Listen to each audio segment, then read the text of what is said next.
Syrian author and LGBTQ rights activist Dani Ramadan is used to going against the grain.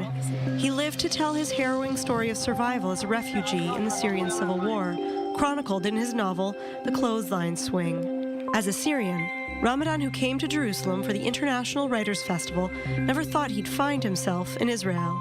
I went through multiple stages of my understanding of the Israeli community in general because the only information that I had about Israel growing up in Damascus was the propaganda that we hear from the Syrian regime. Propaganda that included complete lies that they presented to us as history. It's so beautiful, it's so stunning. The way that the roads are like sneaking around is so mesmerizing, and it actually reminds me of back home. It reminds me of Damascus.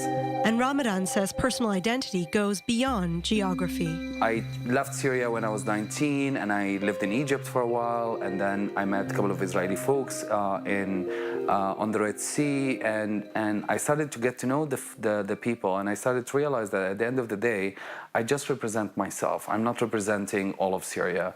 And those people are not representing all of the Israeli government. And I will tell you right now, I'm very critical of the Israeli government and its way of handling human rights, specifically in the treatment that they have towards Palestinians. But I also don't have much of a higher horse to come and talk about that when I'm also, I was born in Syria, and the Syrian government is now also murdering their own people. Ramadan's country of origin is in shambles, with some estimating at least $60 billion would be needed to rebuild.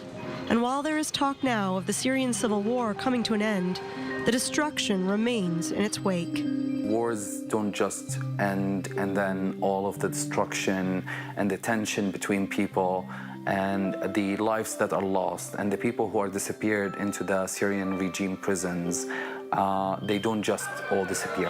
Other examples of similar wars that happened around the world, let it be Iraq or Afghanistan, don't give me a very much bright future for how that goes. But Ramadan was also under fire for his sexuality. As a gay man in Damascus, he faced backlash, even from members of his own family.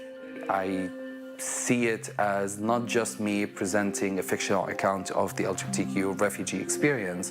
It also is a message that I give to my readers that we exist, that our experience full of resilience and empowerment and love and connection is meaningful, and it might lead somewhere beautiful.